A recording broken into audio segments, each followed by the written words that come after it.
Yeah. So I'd love to then kind of dive into now a little bit about your mindset. How do you differentiate, low time frame trades from the higher time frame swings, like you just mentioned? How do you avoid, I guess, chopping yourself out in the noise when you have this high time frame thesis and you're trying to watch it play out and even execute on it on a lower time frame? So I think really, again, it comes back down to being aware always of what the higher time frame picture is. That's the single most important point. The higher time frame still governs everything. So Yep. I might be wrong in my timing on the 5 minute, but I need to appreciate that even though I need to exit a position, I need to get out. I'm not right at this moment in time. It doesn't mean I won't be right tomorrow. So it's Got it. very much about making sure that if I don't get that timing perfect to stop and come back, don't lose sight of the bigger picture. So a lot of people, if they fail a trade, they kind of forget about the setup they focused on, and then they come back to it and it's suddenly played out, 48 hours later. Yep. Because it's like if I'm trying to play for a breakout of a daily level, but I'm using the 5 minute to determine when I think that's coming, and I don't get it, right? That daily breakout may still happen tomorrow. And if I forget about it, if I just put it to one side and say, okay, shitty trade, don't worry about it, I miss that opportunity. The Yep. signal is still there. It hasn't changed. The picture is still exactly the same place. So again, that appreciation that you might be wrong on a 5 minute or a 15 minute when trying to position aggressively doesn't mean your idea on the daily is incorrect. And don't kind of give up on that idea unless it's invalidated. If the daily pukes, fine, right? You're wrong. Like, step away, look for Yep. something else. But until you're wrong, momentum and time is very much about timing. So it's very much about, you might get the timing wrong, but the idea still remains. So very much splitting, or keeping in mind why you're taking it on the higher time frame. But I always say to people, like, I think most people should select, right? Like, as though they're playing a video game. Most people should select at the start of their trading career, what do I want to do? Because people are Yep. usually very poor at doing both. Like, people try and swing trade, and then suddenly they're managing their trade on a 15-minute chart, right? Or they're responding to things on a Absolutely. 15-minute chart. So I think a lot of people would be better off if they separated and just said, I want to be good at scalping, or I want to be good at swing trading. And like, that's my focus, right? And, just get better at one of them. I've had the experience of being able to kind of manage both. And so I can try and combine them now, but usually for most people, they just get like lost, right? So they kind of become like mediocre at both. And it's kind of like a constant butting of heads between lower time frame and higher time frame. Yeah, this is I love that. a I can really good appreciate that. example too, because like Zorn, we were like, let's buy this at 130 and put a stop under 127 and trade it to 142. Yep. It's like, Yep. and then I was like, you know what, I want to keep this tighter. But I think I was more influenced by the weakness in traditional markets. And Mm-hmm. I'm thinking that follow through is going to come to crypto. But sure enough, it didn't. So, right, here we are with the breakout, and Yeah. the Yeah, patient are we rewarded. can, I think we can thank Google or Microsoft for that as well. I think that's, Yeah, I yeah. saw, yeah, Yeah. it's looked like some good numbers as well. So, I love that. CBS, I'd love to kind of pivot now and kind of get more of your traditional holistic takes on how you approach markets from both the macro side of things and how that translates into crypto when you're thinking of, trade setups, trade plans, and then actually executing on those. Like, are you looking at the DXY, ES? Are you just, thinking crypto's uncorrelated? What are your thoughts on, I guess, general strategies when you approach these markets? Oh man, this is a good question. This is a good question. So um, largely, I despise talk of the macro, just because like my focus is primarily like, what is the market that I'm trading doing at this moment in time, and then how can I respond and do something that, right? I always think the macro is, Yep. how many people have been incorrect on the macro, gurus, experts in the last 12 months, and the market continues to surprise. And so I always think like, just focus on the chart and, just play the chart, and whatever people want to talk about, that's their job. It's kind of not my job. I just do whatever the green and red candles say to do.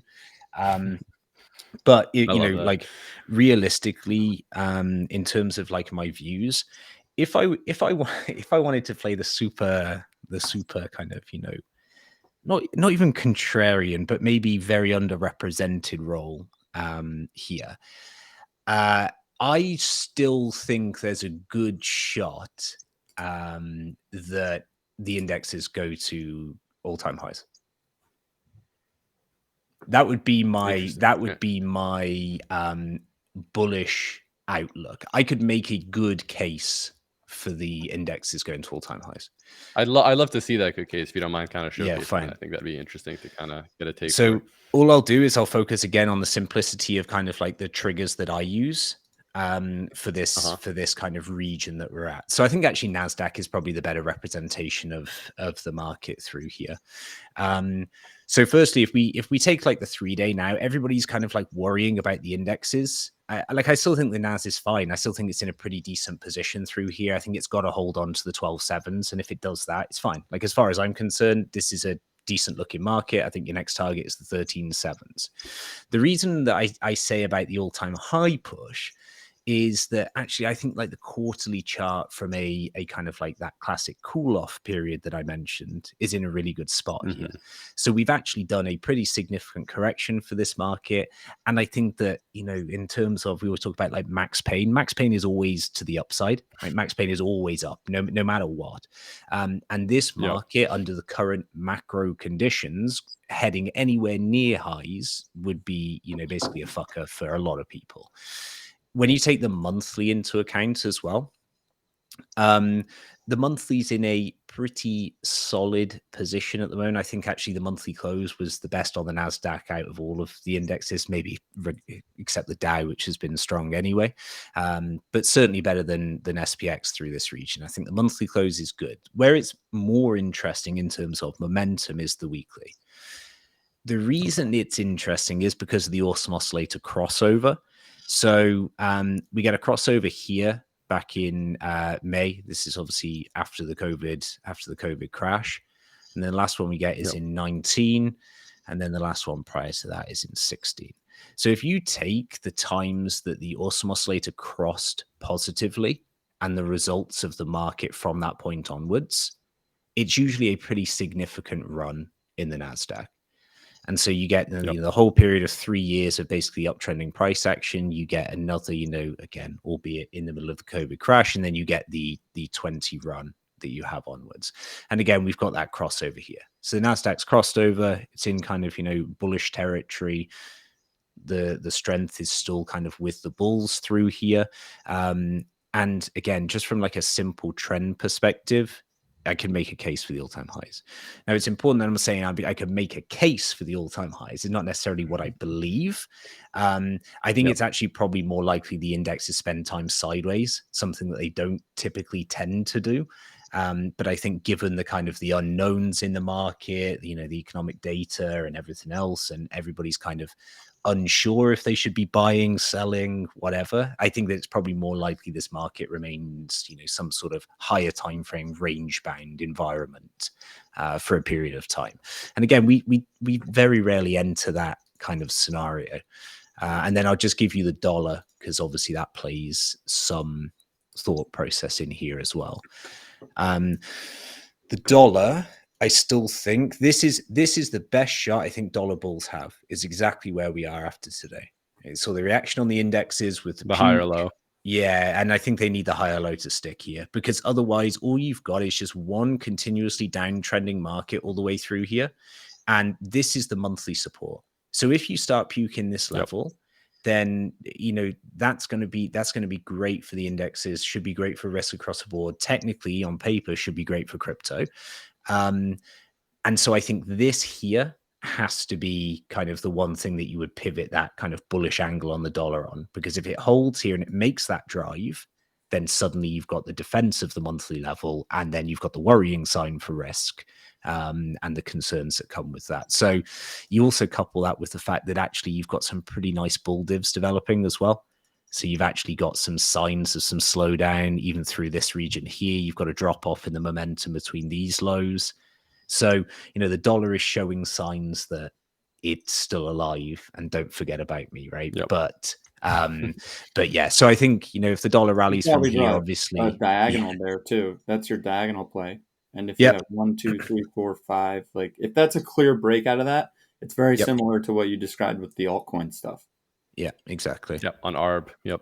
Yeah. I like And that. then you just get the push because all of this is going to get crushed. Yeah. Right. Like if the dollar runs, like all of this is getting crushed and it's just going to power through this region. Yeah. In which case, your NASDAQ's going to lose the important level, and some of the independent, equities within that, look pretty poor as well. I think you look at the boom of AI recently as well. Like some of the AI stocks are getting crushed again now. Apple's got a bear div on the daily up against its weekly market structure. Like you can make a really good case on both sides. I think the market's like in one of those kind of fascinating theoretical points where, I can be super bullish and you can say, I can see that. And then you can be super bearish and I can say, yeah, I can see that. Right. Like I really like it when we're in those kind of moments in time. So then from your perspective, I guess just going out on gut feel, do you think dollar rallies and risk off, or do you think, NASDAQ all-time highs? What's the, you can make a case for both, obviously. What is the gut telling you at the end of the day? How are you positioning based on that? Especially, I guess we can pivot to crypto after that.